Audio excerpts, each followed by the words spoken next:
Assalamualaikum warahmatullahi wabarakatuh. Berjumpa lagi ya dengan saya di channel ini. Apa kabar semuanya? Semoga selalu sehat, dilancarkan rezekinya, dimudahkan segala urusannya ya. Amin. Nah, di video kali ini saya akan berbagi informasi terbaru terkait aturan terbaru pencairan bantuan PKH untuk tahap 4 tahun 2024. Kira-kira ada aturan terbaru seperti apa ya? Maka dari itu simak terus videonya sampai selesai agar supaya tidak gagal paham dalam menyerap informasinya. Oke, langsung saja pada informasi pentingnya ya, yaitu peraturan bantuan PKH di tahun 2024. Nah, untuk para KPM PKH dimanapun kalian berada, jadi di tahun 2024 ini ada aturan terbaru ya mengenai pencairan bantuan PKH. Di mana untuk pencairan bantuan PKH di tahun 2024 ini itu masih sama ya, ada yang melalui kartu KKS, ada juga yang melalui kantor pos Indonesia. Dan nominalnya pun bisa berbeda-beda ya, tergantung komponen yang dimiliki. Selain itu juga sudah ada peraturan yang sudah ditetapkan dalam hal pencairan PKH di tahun 2024. Jadi untuk bantuan PKH itu adalah bantuan bersyarat ya, jadi harus memiliki komponen PKH seperti anak balita, kemudian anak sekolah SD, SMP maupun anak sekolah SMA. Kemudian penyandang disabilitas dan juga komponen PKH lansia serta komponen ibu hamil. Nah, itu adalah komponen PKH ya. Jadi bukan hanya anak balita atau anak sekolah saja, tetapi ibu hamil pun sama masuk kategori komponen PKH. Kemudian penyandang disabilitas dan para lansia juga. Kemudian dari ketujuh komponen bantuan PKH tersebut ada 13 kriteria untuk menentukan bantuan PKH-nya bisa cair. Jadi yang pertama peraturannya itu kalian harus terdaftar di dalam DTKS. Jadi mulai dari anak balita, anak SD, ibu hamil, kemudian anak SMP, anak SMA, penyandang disabilitas, dan lansia tersebut harus masuk di dalam DTKS dan aktif sebagai penerima bantuan PKH.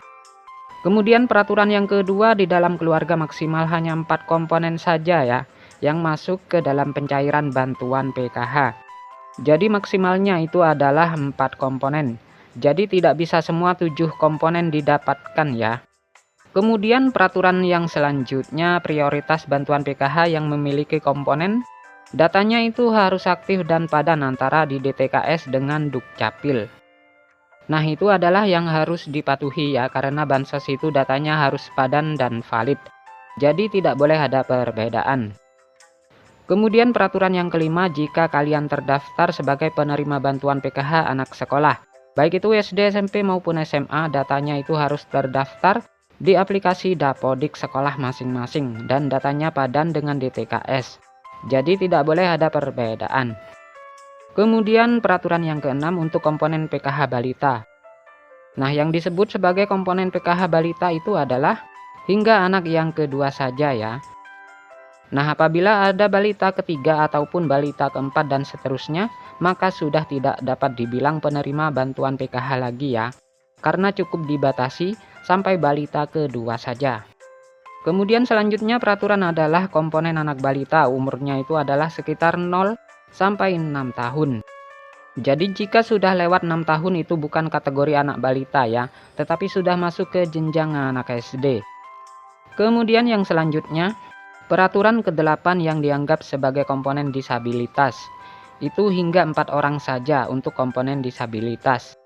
Jadi maksimalnya itu adalah 4 orang ya yang bisa menerima bantuan PKH dalam satu keluarga. Kemudian yang selanjutnya untuk komponen lansia, peraturannya adalah yang dibilang komponen PKH lansia sama ya seperti penyandang disabilitas, yaitu maksimal 4 orang saja yang masuk dalam pencairan PKH. Jadi dalam satu keluarga maksimalnya 4 orang ya untuk penyandang disabilitas dan komponen lansia. Kemudian peraturan yang selanjutnya untuk komponen lansia tersebut usianya harus mencapai minimal umur 60 tahun. Kemudian yang selanjutnya untuk komponen cucu itu juga bisa masuk ke dalam pencairan bantuan PKH, asalkan lolos sebagai penerima dan memenuhi persyaratan. Kemudian peraturan yang selanjutnya yang ke-12 untuk komponen ibu hamil. Nah, yang dianggap atau dibilang komponen PKH ibu hamil adalah hanya sampai kehamilan yang kedua saja. Jadi apabila hamil yang ketiga kalinya atau keempat kalinya, itu sudah tidak bisa dapat bantuan PKH. Jadi sudah tidak bisa dihitung komponen PKH lagi ya. Kemudian peraturan yang terakhir, jika di dalam anggota keluarga memenuhi atau memiliki lebih dari satu komponen, maka yang dianggap penerima bantuan PKH adalah dari nominal yang paling tertinggi dahulu ya.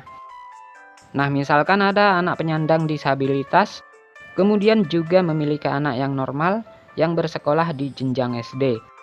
Sedangkan untuk nominal penyandang disabilitas dan anak sekolah SD, itu nominalnya berbeda ya, lebih besar penyandang disabilitas dibanding dengan komponen anak SD. Maka yang masuk komponen PKH adalah komponen disabilitas yang didahulukan. Jadi sudah jelas ya, itu adalah peraturan bantuan PKH di tahun 2024 ini. Nah, sementara untuk jadwal pencairannya, untuk tahap 4 ini kemungkinan akan disalurkan di bulan Agustus tahun 2024.